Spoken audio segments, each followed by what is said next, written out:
Hello, everyone. Welcome to the new webinar on the cycle of webinars Sudan Speaks, Voices from a Forgotten Crisis and Hopes for Peace. I am Marta Inés Romero, Pax Christi International Secretary General. Pax Christi International, in its work as a Catholic movement for peace and nonviolence, continues to pursue just peace and a reconciled world. This critical work has been implemented in a comprehensive way through the International Secretariat in Brussels and our teams working with global decision-making bodies, leveraging our PCI consultative status in the United Nations and other regional entities such as the European Union, in close coordination with our members and associates. Second, through our working groups for disarmament and integral human security, just peace in the Holy Land, and integral ecology regarding extractives, not only in Latin America, but in other places of the global South. The work of all these working groups is predicated upon principles of peace building and active nonviolence. And this working group on Sudan seeks to accompany our partners in the region, in the diaspora, and those solidarity groups in the US, Europe, and many other regions in their work for a nonviolent Sudan. We work with our partners and associates to strengthening communities' capacities for reconciliation and peaceful transformation of conflicts, including socio-environmental conflicts and that affect our Mother Earth. And we promote advocacy efforts to end violence and promote security. An important cross-cutting issue is in every solidarity, advocacy, or programmatic action, and the webinar today, in this cycle, it is the active nonviolence present in everything we do. So today, we will be listening to young women in the webinar, Women in Sudan, and we expect to have a contribution because women in that country have been very active and played an important role, especially at the local levels. But protracted conflict, political instability, and food shortages make girls and women extra vulnerable to violence and abuse. So Pax Christi International thanks the contribution of the Darfur Youth Center for Peace and Development and the Sudanese Center for Policy Studies. Together, we will be focused today on experiences, leadership, and resilience of Sudanese women amidst war, displacement, and ongoing resistance. We believe in women as peace builders. We believe in women as healers of their own communities.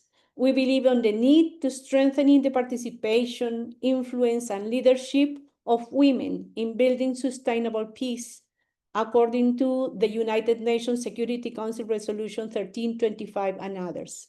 For that, we believe in the need to strengthen those mechanisms to protect the rights of conflict-affected women and girls in Sudan.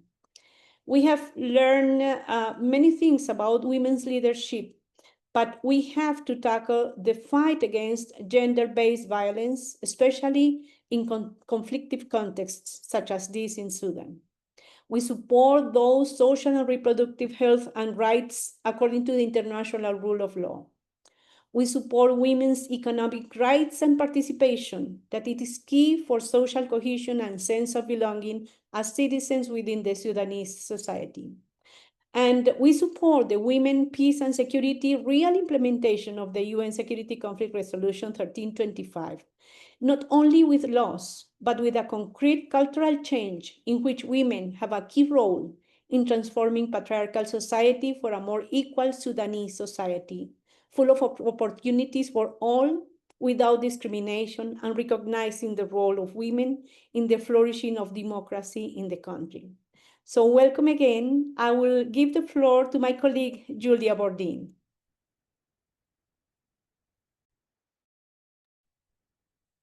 Hello, everybody. I'm very happy today to be able to moderate the panel, and thanks, Martinez, for this beautiful introduction.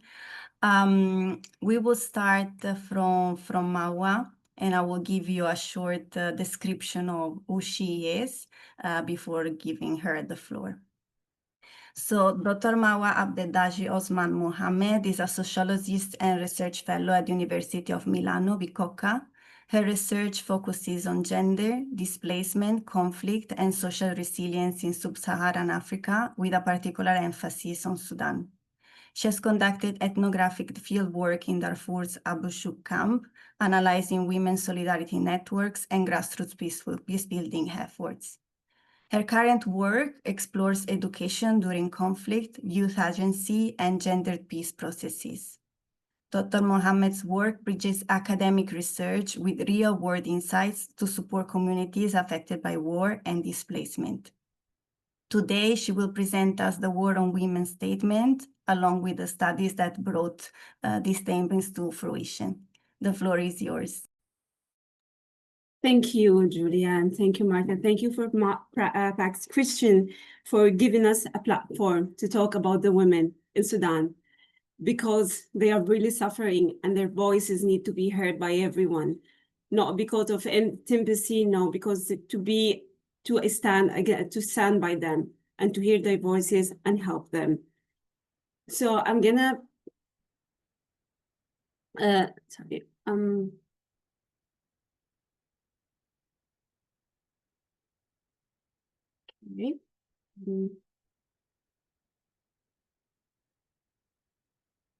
So I cannot speak about all the voices of the women, but here I'm going to just present a fractions about some stories about the women and why the statement and why we should stand with the women in Sudan. Before that, I need to tell you something about the Sudanese people. The Sudanese people are some of the most generous, welcoming, and resilient people in the world. Even in the time of hunger, they share their last meal. Even in displacement, they offer shelter. And even in grief, they find the strength in singing. The Sudanese hospitality is not a tradition, it's a deep moral code. No one left outside. You're always invited in, offered tea, and made to feel like family.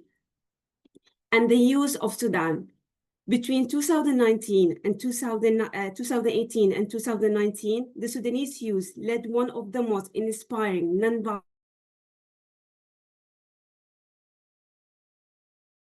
and injustice. They rose up against the 30 years dictatorship of Omar al-Bashir, demanding freedom, peace, and justice. The youth of Sudan are the heartbeat of its revolution.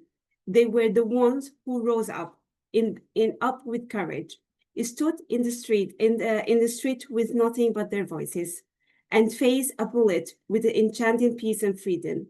They did not fight for power. They fought for dignity. They fought for future, a safe future for them, for the children, and for women. These are the youth, and these are the women of Sudan. But all of these dreams, all of their hope had been destroyed, and it collapsed in 2023, in the dawn of 15th of April.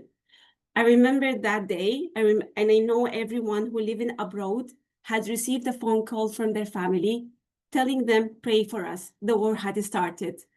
That day had still echo in my head, because I thought I can lose my family, my relative, my friend, and everyone I know in just that in one day, because no one knows what's gonna happen. The war in Sudan is different from any war that we see nowadays. It's not a war of bomb. It's a war against the human body. It's a war about rape and a weapon. Entire village of women, girls, men of all ages have been raped in front of their families. I remember there's many stories about fathers and brothers who committed suicide after seeing their mothers, their daughters, their wives had been raped in front of their eyes. A lot of them just killed themselves because they couldn't handle the pain. It's a war about humiliations. They strip the people from their dignity, making them beg for survival.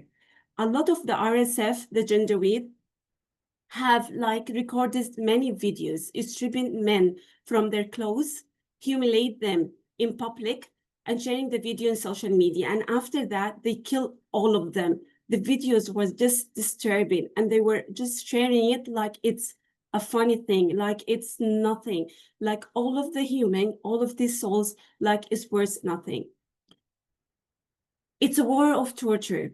The physical and psychological used to break the spirit and the erase of the resistance of the people. They lock people in places, they lock food and water from them until they starve to death, or they put them inside boxes until they died. The situation is just unimaginable, and no one can just imagine what's happened to the Sudanese people during the last 2 years. It's also a war of looting, home, hospital, school, culture site destroyed and being stolen. They just enter houses, they take clothes, gold, money, everything that had belonged to everyone. It's also a war of starvations, and it's a war of the forest displaced, because most of the RSF, and they enter a village or they enter a city and make the people flee from it, because they torture them, they make them live in fear. So everyone has to flee from this village and to save their life. Now in Sudan, there are over 12 million have been fled from their home. It's also a war of destruction. University, hospital, archive, court, museum, all of them had been destroyed. So it's not just a war of bomb that we are seeing today. It's a war of bodies, violation, displace, unbroken the society, unbroken the communities. Like in the situation,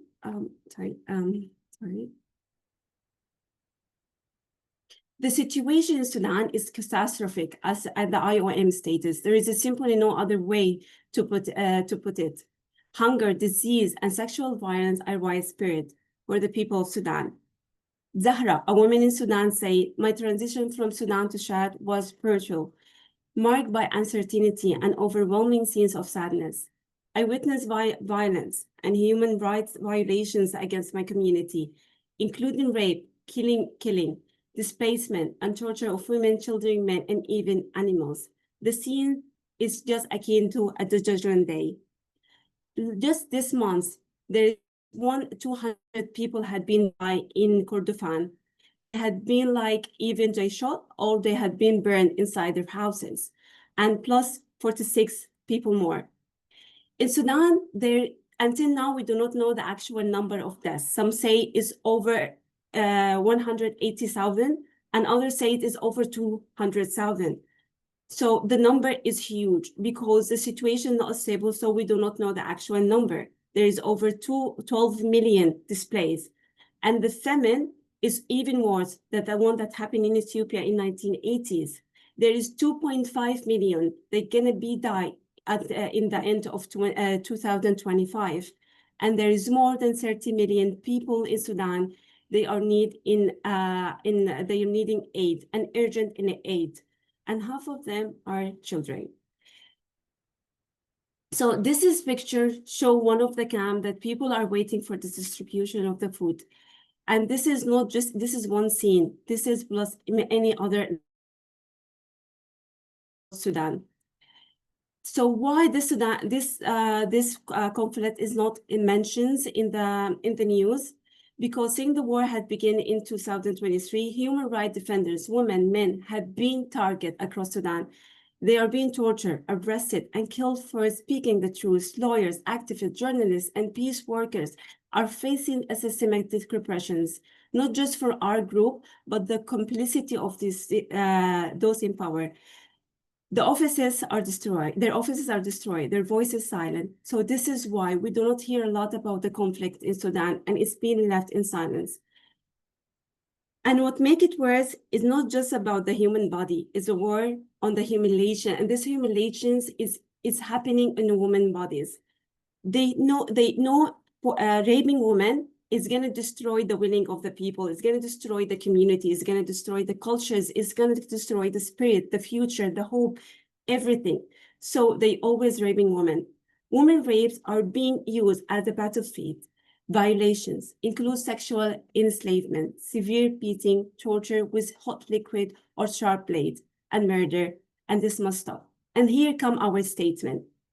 This why we wrote this statement, because we need a global solidarity.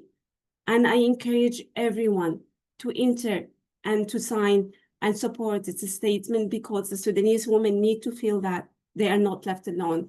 There are someone there hearing their suffering and hearing their voices. They want to feel that there is hope for tomorrow. They want to feel they have to come out, because every woman, and some of the women who have been faced rape, they cannot go outside because of the social stigma. Because of the, imagine women had been raped, they've been kidnapped and been raped, and she cannot come out because the community is gonna like judge her and make her like, you, this is her fault. But this is not her fault. This is a situation that had been put inside and she cannot come out from. So we need to support this woman, and we need to stand with them, and we need to show a global solidarity for every Sudanese woman that is still left in Sudan.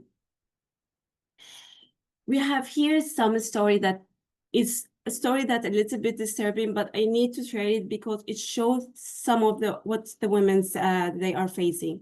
We have Huda. Huda say she's from she is describing the point of what the women face, and she say at this point it truly feels it's like the war in being fought on the bodies of women and girls. What's happening to us is beyond what most people can imagine. So many of us has lost the hope of the future. Another woman say women are not like the leading or participating in the war, but it's the women who are suffering the most. The story that I want to share is the story of two women. But here I took this story for the UNFPA website from their report, and they changed the name of the woman just because of this transparency and to protect the woman. So we have Aisha. Aisha said Aisha lost her parents last year. She was 17 years old. She said, I was left alone at home. I couldn't reach out to any of my relatives because of the situation was extremely intense. Then an armed militia took over my neighborhood in Khartoum, turning it into a stronghold and restricting all movement. Aisha only left her house for essential supplies and food. She said, although the soldiers saw me moving around, they didn't harass or harm me at first. One day, two soldiers came to check who was still in the area. They knocked on my door and asked for anyone else was in the house. Terrified, I told them I was alone. They seemed to be searching for a fighter and left.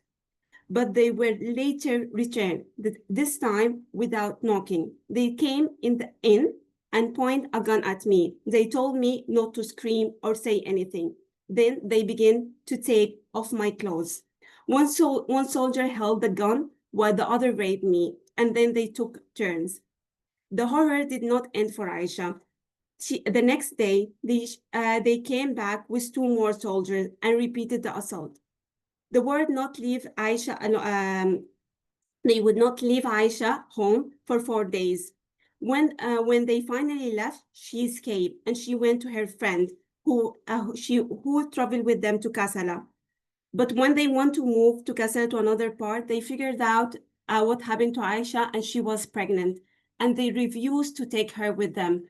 Imagine being raped, being with this trauma alone, and they refused because she's being raped and she is pregnant. And even the camp didn't help her because what she is going through.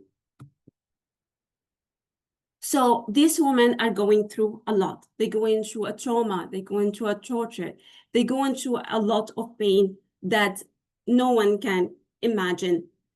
So to move more forward, women outnumber, if you have some fact, women outnumber men in internally displaced person across all groups. Also, there is alarming gender-based violence, and there is also extreme food insecurity for women. Also, there is women's economic insecurity put them also at risk, and near absence of the healthcare because 80% of the healthcare had been destroyed, and women have been excluded from peace talk. In the history, women have led a lot of the historical journey of the peace building. We have a history of the Kandaka. We have a history of the princes of a lot of women have been like they fought against the colonialism. And a lot of women have took a huge part on the protesting in 2018 and 2019. And 2019. This is a woman of Sudan. Although they are fighting a lot, they show resilience, they are coping, and they're doing a lot. We have also this girl. This girl, she fought against the RSF, but she lost her life this year. She was a symbol of the courage. She stood to protect her country in the Darfur. She took the gun and protect everyone. And here we have this 6 months ago or more, there was 130 girls, they committed suicide, a group suicide.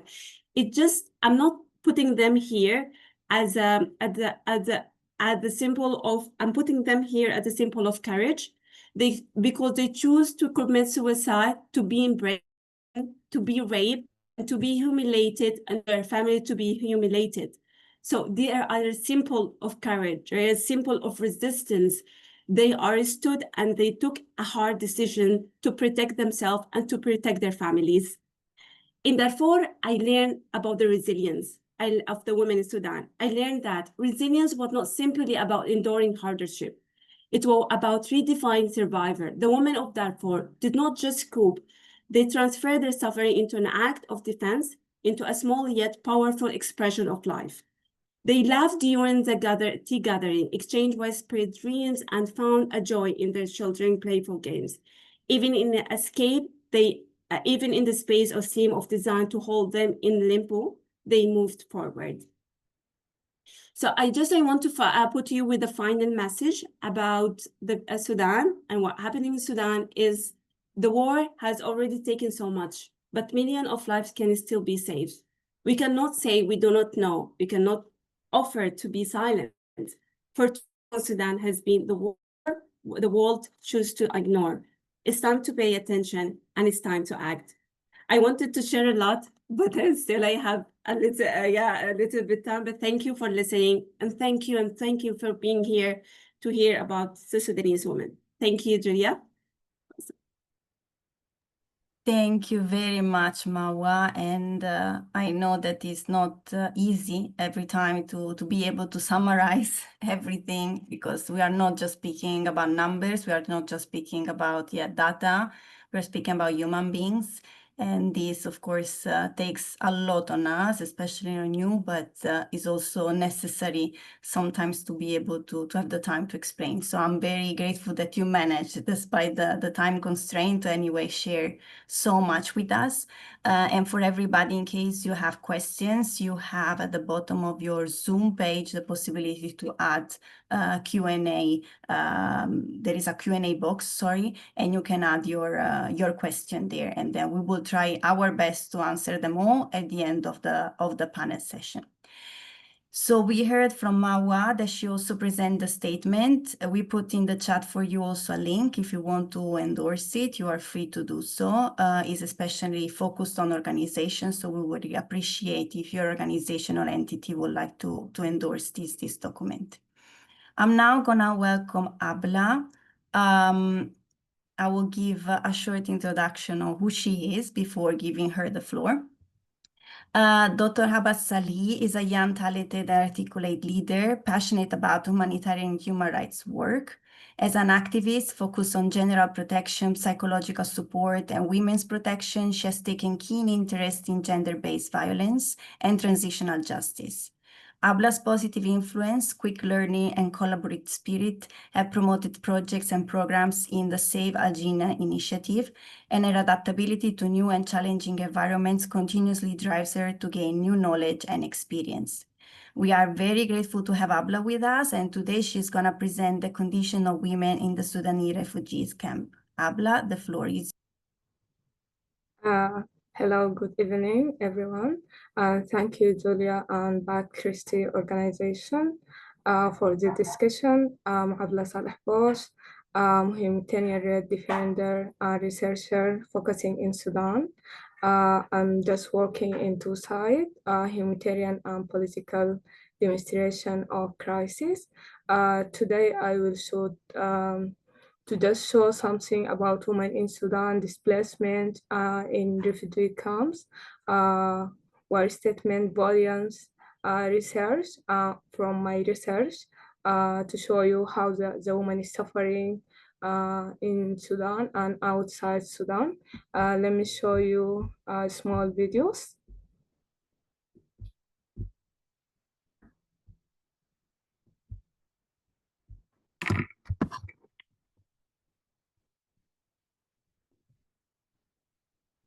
Sound, okay.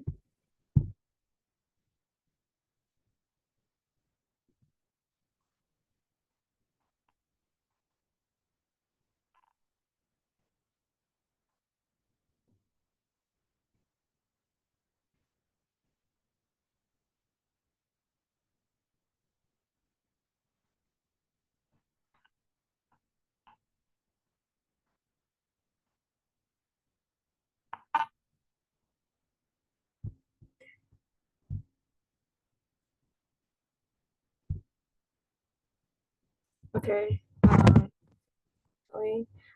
This is small video showing how we can be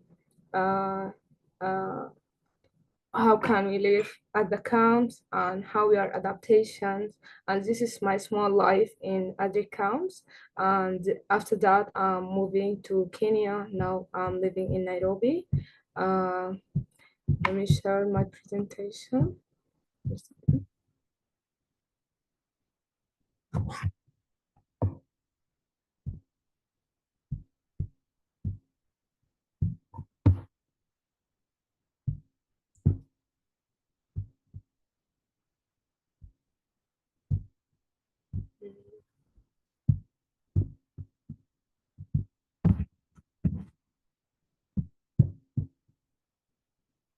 You see the slide? Okay. Today I will choose to just talk about women in Sudan displacement. On the beginning, I was just want to say how the woman is adapting at the camps and how it makes the life is too hard, but how is those women is a survivor. I just share. Sorry, Julia, is the slide is work? I can't see. It's not going down in case you are scrolling down. Okay, over the side.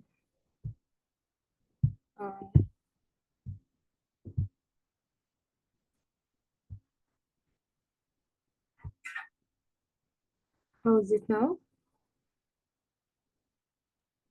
No, it's not moving. You're still in the first page.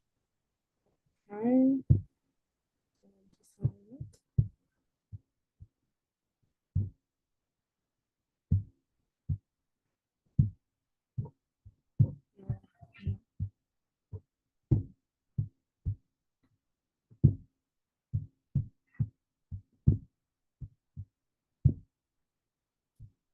Okay. Now it's working out.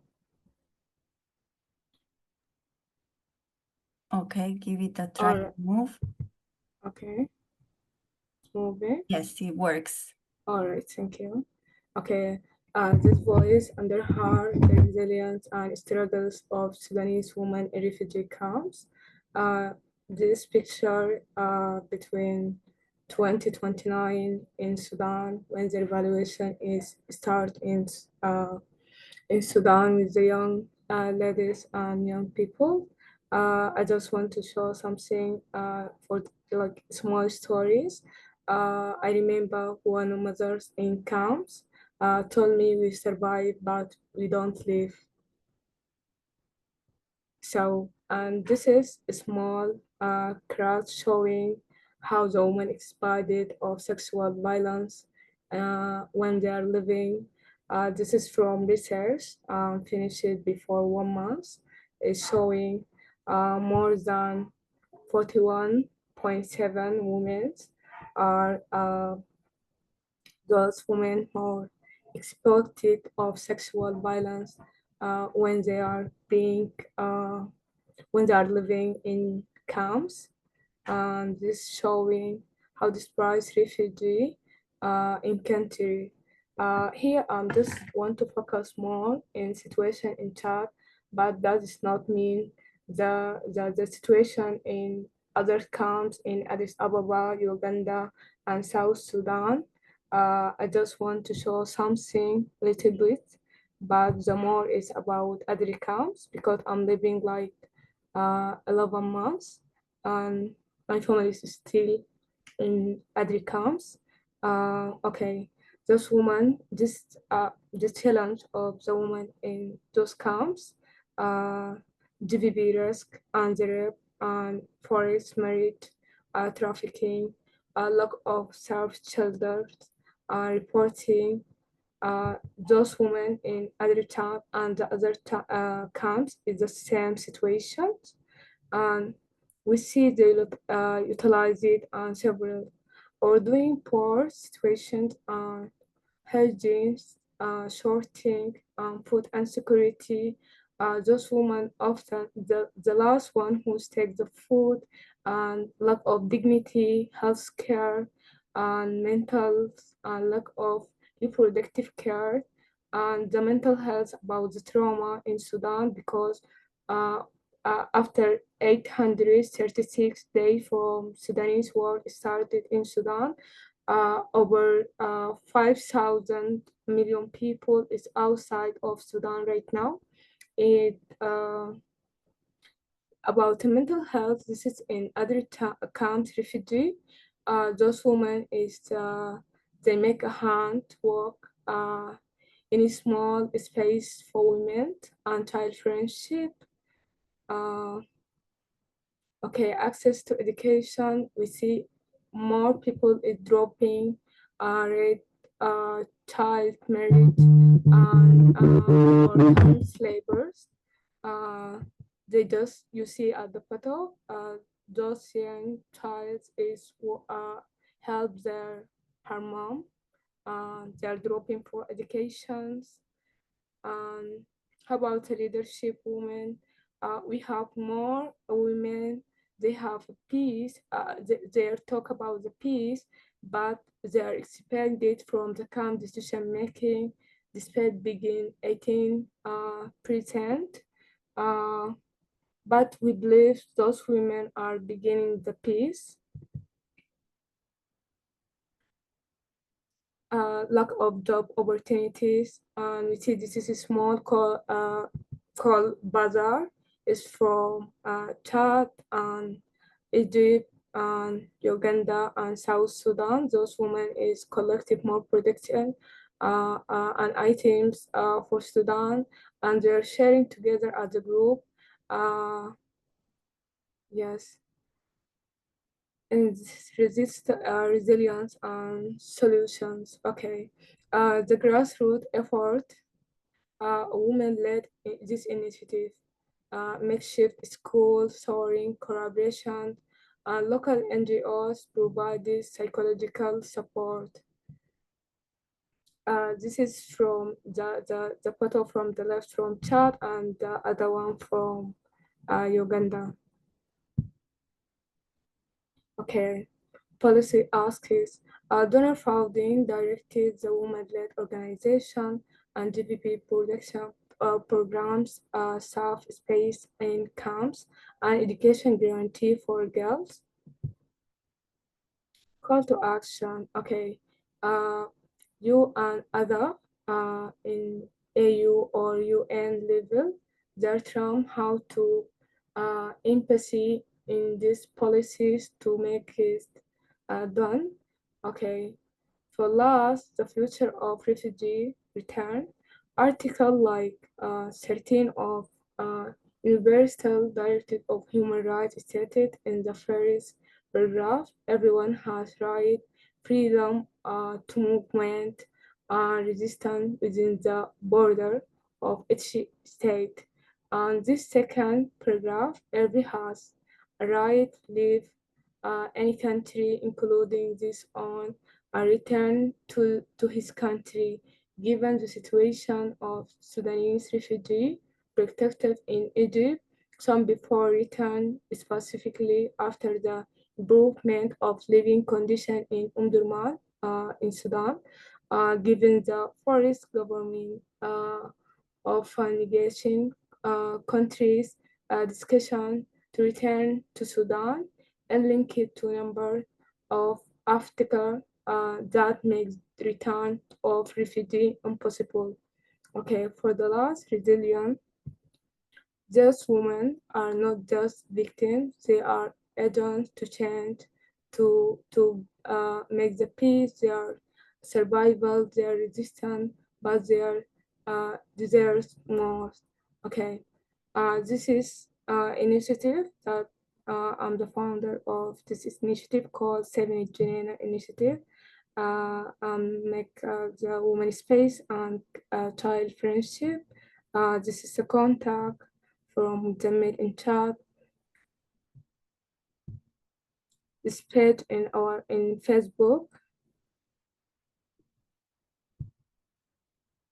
The other initiative, Red Card Organization, is Sudanese non-government non-profit organization combated achieving to empower the women in Sudan. This organization worked in Kampala, in Biari camps, and also work in Sudan. There are million sustainable baths. This campaign for make it from Red Card and a small initiative called the Million Sustainable Baths campaign. This to bring like 17 baths for women and girls in Sudan and outside Sudan. This is the contact of Red Card organization. They work inside Sudan here in Shimalia, Red Sea, South Darfur and West Darfur, and outside in Kampala. Thank you for listening. Thank you for being here. And just talk about Sudan, don't stop, give and support Sudanese initiative. Thank you, Julia, and thank you everyone here.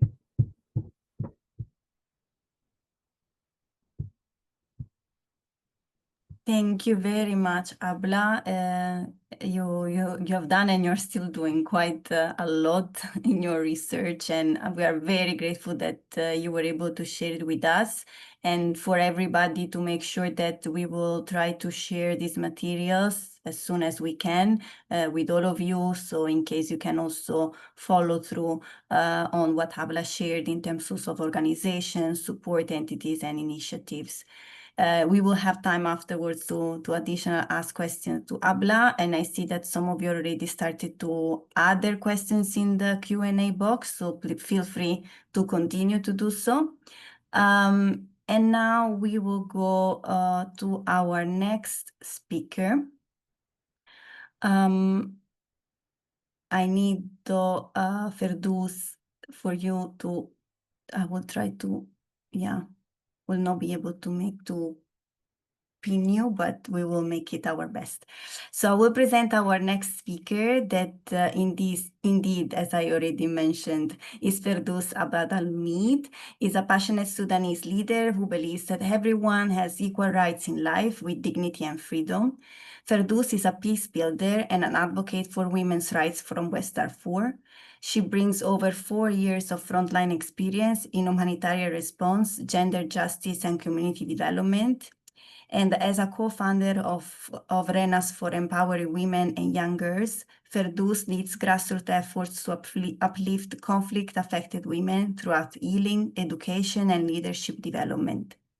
Her work is deeply rooted in her lived experience as a displaced woman and driven by an unshakable belief that empowering women is key to building lasting peace in Sudan and beyond. Through her leadership role, she has supported survivors of gender-based violence, trained communities in peace building, and championed the voices of women left out of traditional power structures. So today she will present us the situation of women in Darfur. And Ferdous, the floor. Hello, thank you.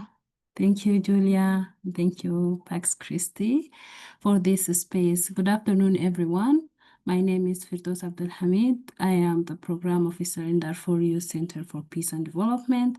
I came from West Darfur, and today I'm a refugee in Uganda. Just give me a second to share my screen.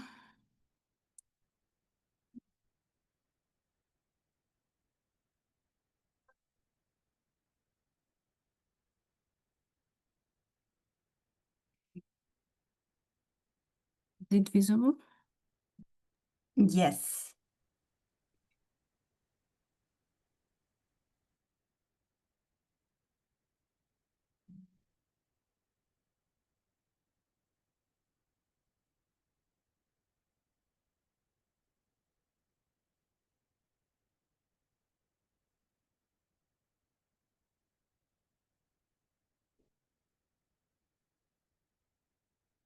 Is it clear? Yes. Okay, thank you.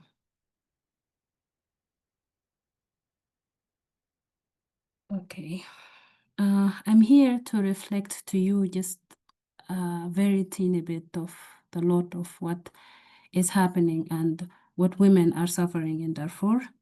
Darfurian women whose voices have been buried under war, displacement, and justice. Darfur is a region. Firdaus, I'm Yes? really sorry. It's just that you've paused the screen, so we cannot see the slides. Oh, okay. You can see them now?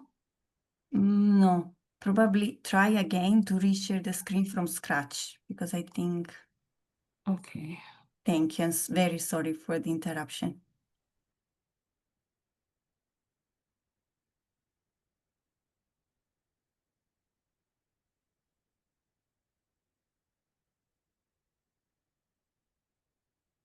How is it now?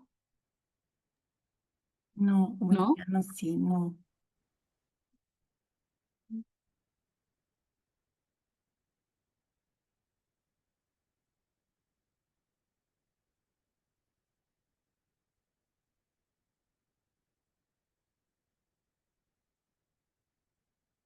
And now? No, but if you want, I can share the screen, if that's okay for you. It's okay, but I think let me just try one last time. Yes, let's try another time. Okay.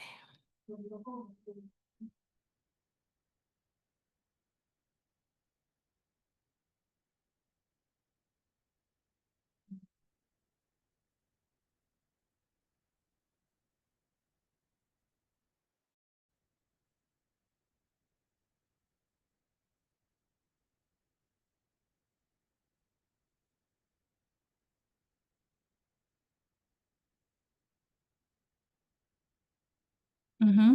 Yes, It's there. yes. Okay.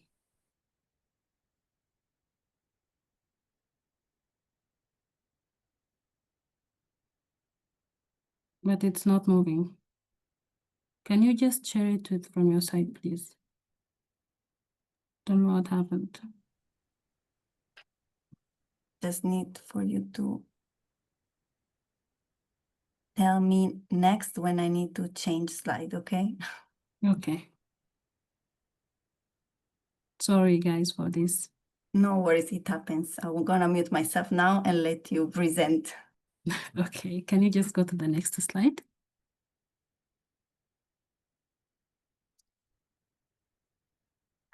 Okay, as I was saying, Darfur is a region in Western Sudan, roughly like Spain, with five states, five states, West, East, North, South, and Central Darfur, with bordering with four countries: Chad, Libya, South Sudan, and Central African Republic. Since 2003, it has been gripped by ethnic violence, state-backed militias, and mass attractions. Over 2.7 million of people have been displaced since that time. The majority of them are women and children. In camps like Sisi, Tawila, Zamzam, Krindeng, and many others, unnamed and unrecorded, women live in overcrowded and unsafe, unhygienic conditions. Hunger is a daily reality for their lives. Access to healthcare, education, and protection is just a luxury for few can dream of. Since 2003, women in Darfur have endured unimaginable hardship, hunger, and violence. Next slide, please. Can you go to next slide? Julia? Yes. You can see my slide, moving slides.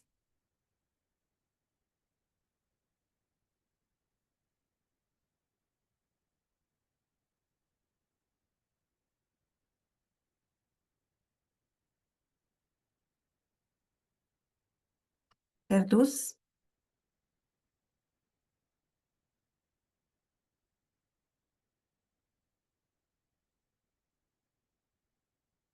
Think we might have some technical issues. Sorry, guys. I think No the network worries. for a while. But I think you heard me. Now we Right? can hear you, yes. Now you can hear me. Okay, thank you. Darfur's women, as I was saying, bear a double burden, the violence of war and the violence of being a woman in war. They are caregivers and providers, but also targets. Many have been widowed or separated. You can find that many of them, their husbands have been killed, their children have been forcibly separated from them, and many other cases. Hunger shapes their days since 2003. Mothers going without food, so children could eat. Girls' marriage of early to reduce their family's burden. Shame, silence, and stigmas keep many abuses hidden. Can you go to the...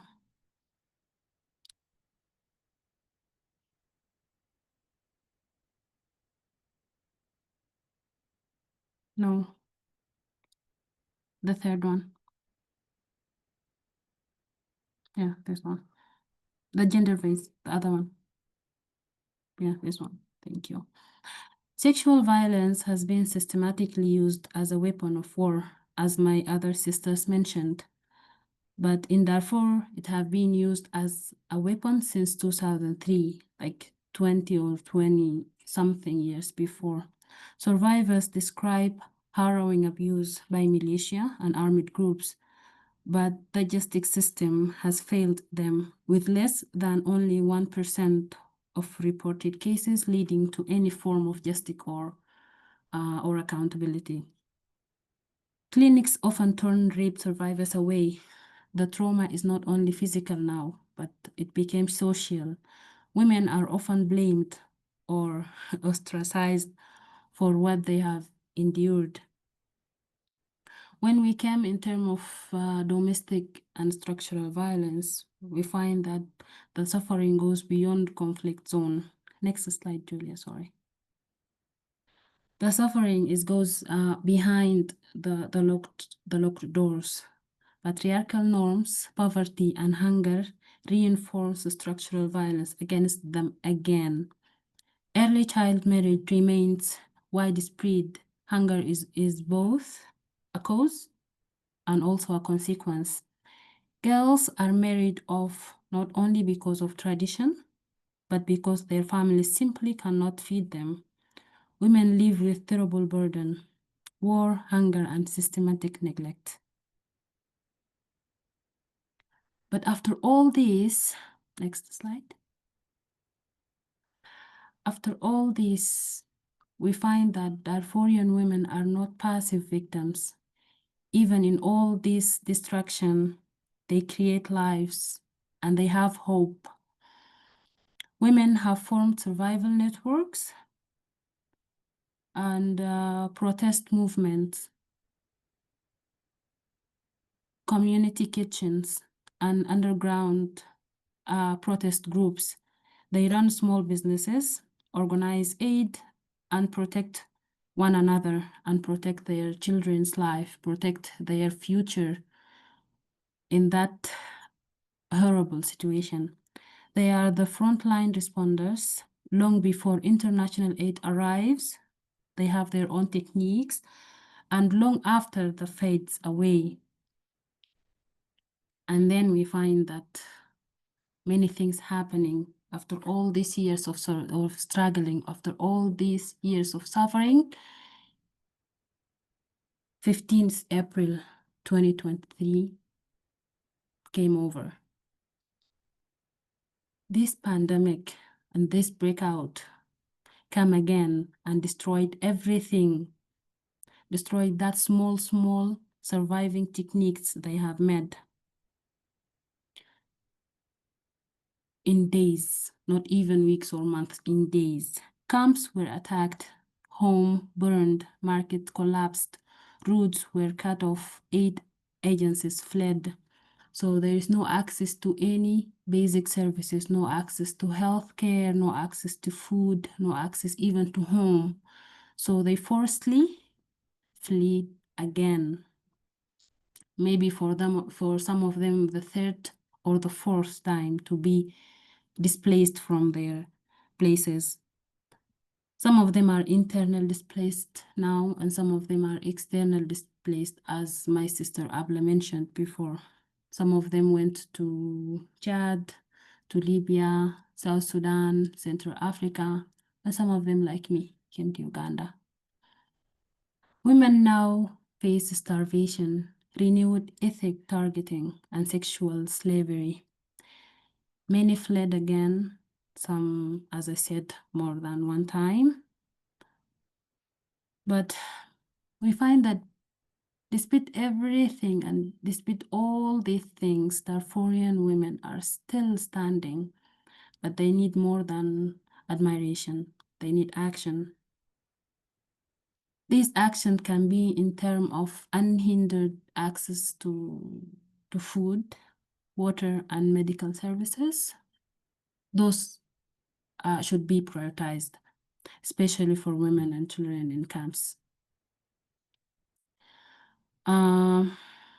Strengthening survivors services, deploy mobile clinic somewheres, ensure accountability mechanisms for sexual violence, support women leadership to know what to do, how to do, and where they can have a dignified life. In the heart of this crisis, hope still lies. Through the courage of Darfur's women and the tireless efforts of grassroots organizations working to uplift them, we find that there are many organizations and many agencies like UIC is one such local initiative, is Darfur Youth Center for Peace and Development, and community-driven platform dedicated to empowering youth, women, and displaced families in Darfur. We are calling for all the stakeholders, all the international partners, NGOs, activists, donors, or whoever care, whoever have an interest to join hand with us. The cooperation can do what? Can provide urgent food, urgent basic needs, urgent support, psychological care, and legal aid for survivors, especially for GBV survivors. Empower women economically through training and small business supports, through strengthening their knowledge, through give them chances in small enterprises. We cannot do this alone. No one can do anything alone. Whatever we want to do, we have to do it together. With everyone's hand, we can restore dignity and hope to thousands of forgotten women. Thank you.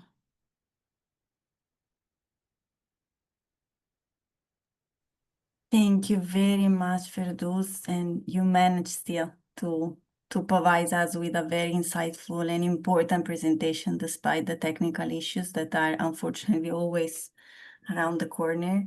But I think we all for that. Yes, but you managed anyway. So we are really grateful for this. And now I think it's the time for all of us to focus on the Q&A. So we have received a few questions.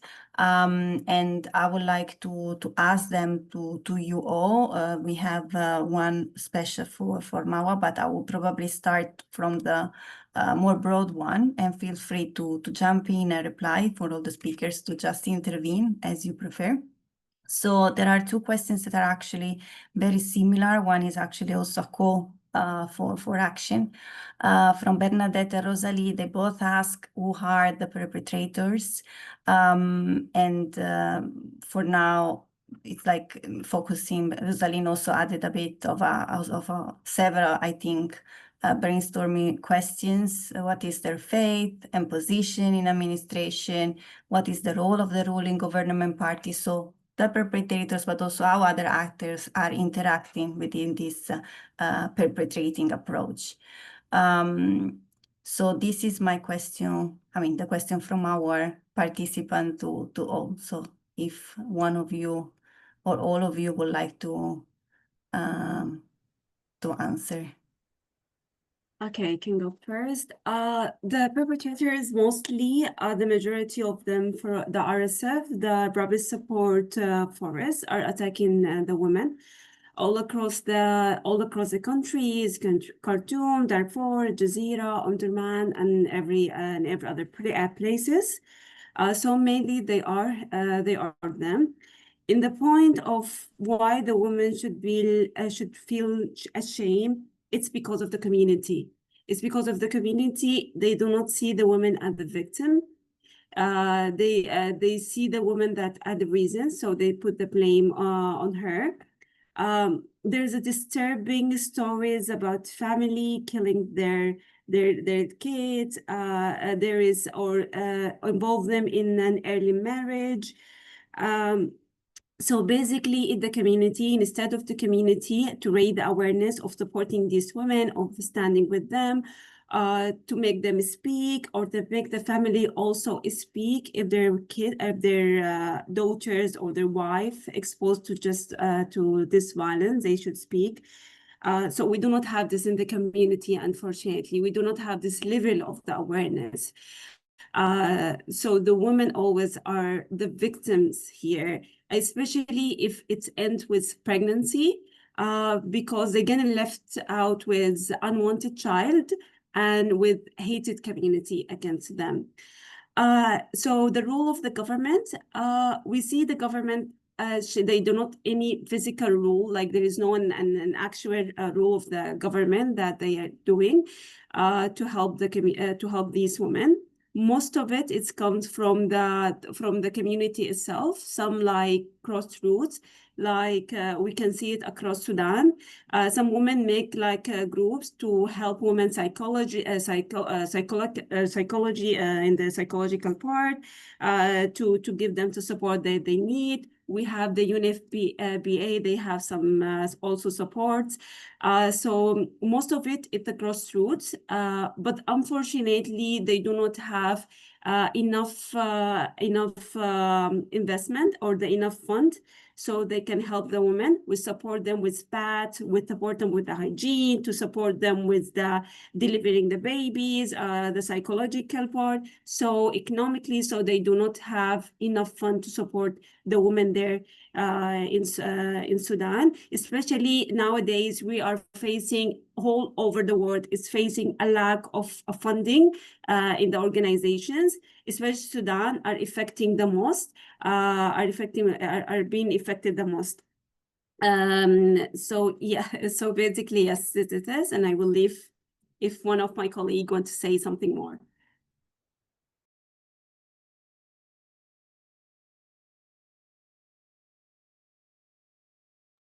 Abla, Ferdous, if you would like to add something. No worries, if not, we can go ahead with the next question. Okay, I take this silence as confirmation. I would like still to say, and I will share with you all the participant in a bit, the question of Rosalind. She made several reflecting questions, but I think one will be good to analyze, especially in the fact that the blaming from the community to the victims instead of the perpetrators. Are there any reasons behind that? Is there like something that can actually and actively be done in order also to change this direction. I think increasing the level of the awareness is what we need right now. We need to tell the women they are feeling safe. They are not standing alone. They should not feel ashamed about what's happening to them or what happened to them. And we should have safe houses where women can go to so they can talk, and no one should judge them and no one feel them they are blamed. They should understand they are victim and they are not should be blamed. This should be a high level of the awareness across all the country. And I hope it's, or maybe I remember a woman that suggests to make an application that where women can just enter their informations, where the incidents happen, so they can keep connecting, they can keep talking, even if they do not know her name, so they can have the support enough. So the community need to feel more aware and take the responsibility about what's happening to the women in Sudan.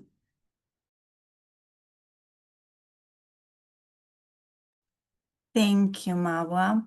I will let you catch your breath a little bit and probably ask this question to Firdaus and Abla if she has insights also from her research, especially in terms of services. So we have a question from Raya, say, what types of services do women, either individually or through women's organization, provide in displacement areas that contribute to the peace building process? I think we have heard a bit, especially during Firdaus and also Abla presentation, but if you want to probably dig deeper and present a bit more in that regard.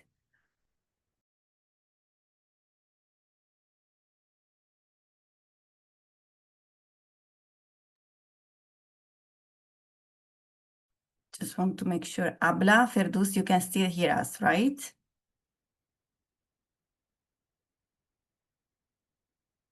Yes, I can hear you. Okay. Just can you repeat the Yes, question? the question was related to women, if they either alone or together as an organization, they provide services, especially in displacement areas, services that can be able to support the peace building process. They are trying. They have their own like techniques, but it makes them suffer more, especially in terms of basic services like water, food, and health services. It's a little bit hard because the water sources are very far around. It's different from area to area, but it can be ranged around 5 to 7 kilometers, the nearest water source, and it will not be hygienic, that source. In terms of health services, no, there is no health services. There is no health centers in their areas, especially in camps. Even in the cities, or people who flee from their cities to another cities and stayed in the schools, we'll find that there is no care, there's no services. Even if there's services, they should pay, and payment, it's very expensive. On the other hand, we'll find having a food, it's also a bit hard. There are some organizations, some grassroots groups that are trying, but the aid is not enough. It cannot feed them all. Thank you, Firdaus. Abla, yes. Okay, thank you, Julia, and thank you, Firdaus, for mentioning that.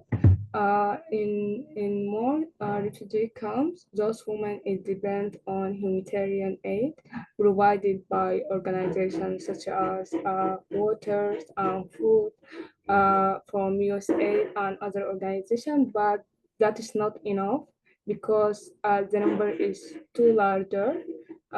In our initiative, we provided a meal for children and sanitations and baths for women and some medication, but that is not enough because the fund is too little for that. Thank you.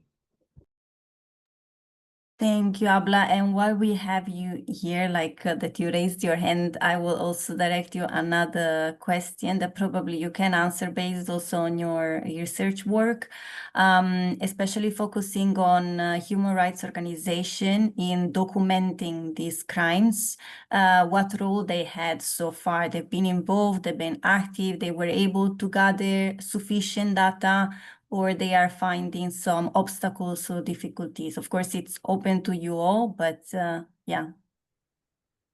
You want to add something about the AIDS? The AIDS, especially in the Darfur, because I mentioned before that 5 states of Darfur contained 5 states. 4 of them now are under control of the RSF, and the 5th are still fighting for it. And the roads are locked. So no one can, even if there is an aid, no one can reach it. No one can take it to them because they refused and they hindered everything. They hindered all the roads. No one can access it. That's it. Thank you, Firdaus. Before we go, Abla, to the question again, just because one question came up and probably still linked with what we are discussing in terms of aid, as the USAID absence have any effect also in the support? If you can reply to this question or not, of course, if you saw like a change. No, it's fine, I can answer. Okay, for about the policies of USAID, that is make more the initiative inside and outside of Sudan, it stopped working.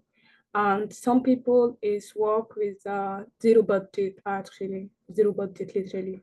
And that is not enough because we see the crisis is up every day. Every day, the people in Sudan and out Sudan is killed with hunger and sickness and more things about that. But in Kenya, those organizations try to push, and search for other donors, but the policy is too hard for them. But we are not giving up. We just try to push everything. Thank you. Thank you, Abla. Then we have a quick question on the influence and efforts made from either faith-based organizations or in general faith entities. So probably this I will direct to Mawa. If you can provide any insight you might have on the support coming from faith-based organizations or other entities. About fees, I do not recall or recognize some of the faith organizations. Maybe Abla or Firdaus, they know because they work more with scams and work on the ground. So maybe, but there is no one that I can know of. So maybe they know that they can receive some aid from that areas. So Firdaus, Abla will repeat the question. If there are any religious organization or faith-based organizations or entities that are right now playing a crucial role in supporting especially women or anyway the situation that you know of course. According to my knowledge, I don't think there is any faith organization or groups doing that, but people themselves can be organized in terms of tribes, in terms of any other groups, but no religion, no faith groups. Abla, do you know something? Nothing else. Thank you for that. Thank you. Then probably a question that although we tackle it in the presentation and giving the examples, it came up, but of course, it's important to also understand what's the current and future role of women in a possible peace-building process and peace process. Of course, there is a lot of practical action in terms of delivering services, making sure that the people surrounding them, around them, are safe in many ways. We heard desperate actions in order to make that happen, to ensure safety, but also actions of delivery aids where possible.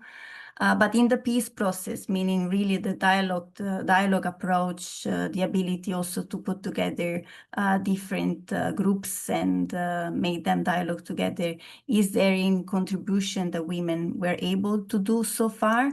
And if you probably, and this is a question that actually I'm making myself, if you actually foresee a future for women in Sudan to actually be involved in such a process.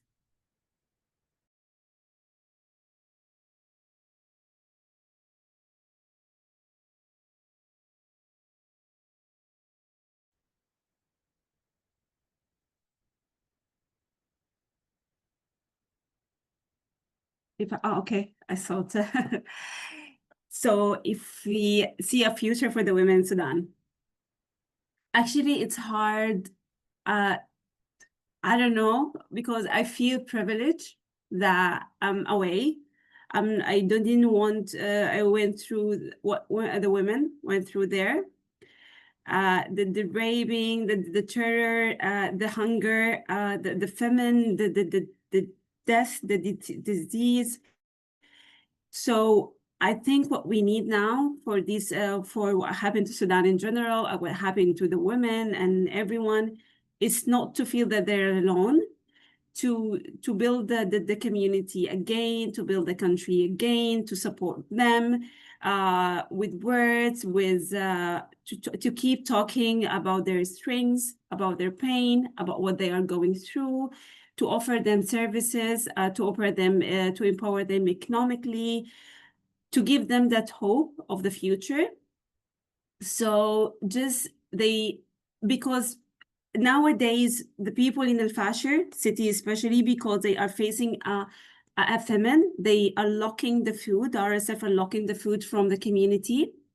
The people are Fashir, they be left alone because they do not neglect what's happening in Gaza and the famine and everything, but they felt that no one talking about the famine there, no one talking about their hunger, no one talking about they are dying because of lack of the food, about they are blocking the food from them. No one, they are hearing their voices, they are eating dirt, they are drinking green water. It's what's happening in Fashir. It's so painful. So they need to feel that there is hope, that the world is talking about them so we can give them a future. They do not feel that they are not useless or they worth nothing and they not fit in the narrative. They should feel that they are being heard by the community, by the international community. So this is, if we want to build the future, this is how we build it. We have to talk more and we have to support them more. So this is how we can put it, I think. Thank you, Marwa, Abla, Firdaus. And in the meantime, if you would like to intervene, I also remind you that one way is also to endorse the statement that you can find still the link in the chat. It's also one of the ways to support, of course, this crucial role of women. If neither Abla or Firdaus have nothing to add, okay, we will probably go. Okay, Abla, I see you are muted yourself. Okay, thank you. I just want to add something. It's to be good to push the women for the negotiation, because I think the woman was the important one to build the peace, and I believe that the woman can bring this peace. So, and I just think the economic empowerment for women is very important to make small economic services for women to economize them. That is being good. Thank you. Thank you, Abla, indeed. I just want to add something. Like, please, guys, keep talking, Sudan. Keep talking what happening there. Don't be silent. The less, literally, the less thing that we can do is just to talk about it. Wherever you go, whoever you met, just tell them that people are suffering there. People are dying systematically, unconsciously, not by accident, especially women and children. They're suffering and they're hidden. No one can see them and no one can feel them. Empowering women, for me, the priorities for a psychological part of them. They need to feel safe. They need to feel that we know we can feel and we are empathizing with you. So creating, as Mawa said, creating a safe space for them, at least to talk, because some of them, you can find they lost their mind, unfortunately. Now in Tawila camp, they lost their mind. They can't talk, they can't hear because they saw the bodies while they're fleeing, while they're running. Some women saw their children and their husbands killed in front of them. So now they cannot combat with that. They cannot find any way to escape because all of them have the same situation. All of them are going through the same. So who can support who? Because everyone needs support. I just want people to feel and to see them. Thank you, Firdaus. Yes, and I believe and I hope moments like this, where we are all gathered, also allows us to increase this awareness and hopefully also this sense of protection that we can somehow guarantee if we keep speaking up, if we keep the attention and the focus there. It's a way for us also to make sure that there is no silence around this, and hopefully that decision makers can be active and try to find also ways to make this process for women especially easier. And I can see also indeed there is one last question, but I will probably try to give a reply, but if anybody else wants to also, you can. We have received a question about women groups in Europe, nations and other African nations to be contacted and encouraged to put pressure on the leaders and to speak out. Definitely, is it something that we all should be trying to do? Women organization, but also not only. I mean, we should be united in this effort and try to make our best. And togetherness, it was mentioned by all the three speakers in a way or another. But togetherness is key. If we are able to put our efforts together, our voices together, from a whisper, we become a loud voice. So this is definitely something we should do. So before going to the closing part from delivered us from Mawa, I would like just to give like a few minutes, like 1 minute each, to each one of the speaker, if you want just to say a few final words, and then we go to the closing part. So probably I will leave Mawa last so you can have the closing session all together. Abla and Firdaus, you want to share 1 minute of final message from your side?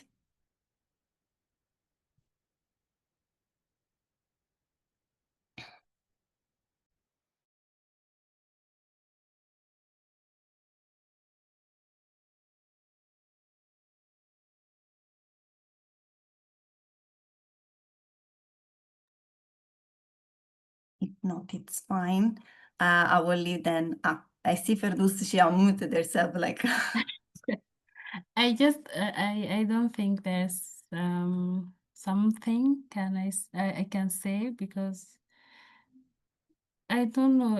I think words are not enough to reflect or to let you know how I feel now. There are many people who can hear me, who can at least I can tell them what happening to my people, what happening to my families. to my neighbors and to every Sudanese person, not just women and children in Sudan. But people are still fighting for their lives. We are fighting with them, even distantly, but we are fighting with them. We are trying, we are putting all our efforts to at least reduce something from their sufferness. Just asking everyone to fight with us, with any kind of fighting. It will mean a lot to us. It will mean a lot to us. Thank you again to this space, for Pax Christi, for Julia, for Mawa and Abla to share me these moments to reflect what we are going through. Thank you. I think Firdaus summarize, because there is no other words that we can say about the woman, because especially the one what they went through.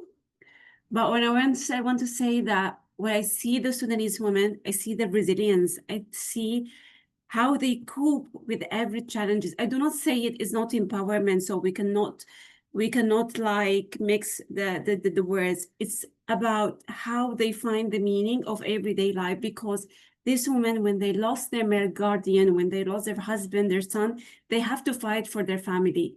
They have to fight for their for tomorrow. In Tashad, we see women, they sell their body so they can have money and they can have to feed their family. This is how the women in Sudan who have to feed their family. This is the extreme level they went. But these women, they are coping, they are fighting. In Darfur, like in Abu Shokam in 2021, I saw how women, they are involved in peace building. The women who are coming from nothing, they involve in peace building process. They make men listen to their voices. They are fighting. They are like try to bring people together again after what happened in 2019, after the Omar al-Bashir government collapse. These women, they went to jail. They had been fighting. They had been arrested, but they were still fighting for their community, because they're telling me if we didn't fight for our community, no one will fight for us. And if the conflict starts again, we will fight again. To be honest, I don't know if they are alive now or no, because the situation in Fashir is so bad. And I know most of them had been died, because most of the youths that I've been met there, some of them had died. So just keep talking about Sudan, and remember the women in Sudan, although they are victims, but they are fighting every day. They are fighting for themselves, they are fighting for their family, and they are fighting for their country. And you can see the report, you can see the stories. So thank you so much for being here. Thank you for listening to us, and thank you for listening to the story of the women in Sudan. It's so like, I'm so grateful for everyone was here today. And thank you, Julia, and thank you for Pax Christi. Thank you so much. Thank you very much, Mawa. I see Abla is a hand raised.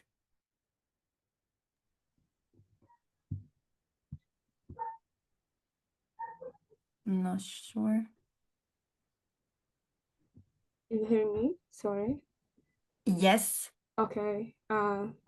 Sorry, I have some technical issues. I just want to say finally, thank you for being here.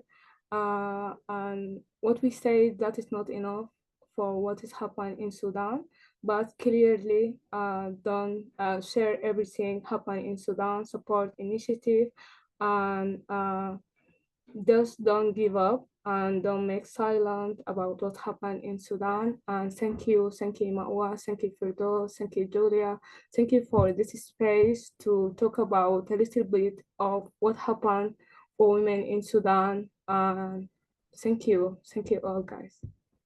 See you.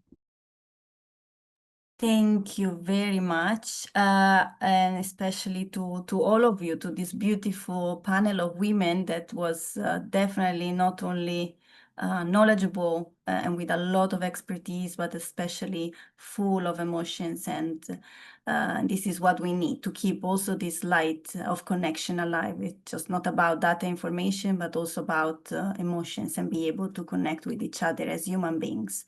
I'm here also to give you some closing technical details. You still have the link to endorse the statement, but we will have also another webinar on September 22nd, where we'll address the humanitarian situation in Sudan. We will have some testimonies from humanitarian NGOs, people in the field. So please stay tuned. We have not yet published the registration link, but if you look at our webpage and social media pages, you will find the webinar links soon. So please stay tuned. Thank you to all of you. Thank you, Martinez. Thank you, Mawa. Thank you, Abla. Thank you, Ferdous. I'm very honored that we had the opportunity to have this time together. It's indeed a blessing. And I wish to all of you good continuation of the day, keeping it in your heart and in your action these voices of women that we heard, and to not forget them. Thank you very much.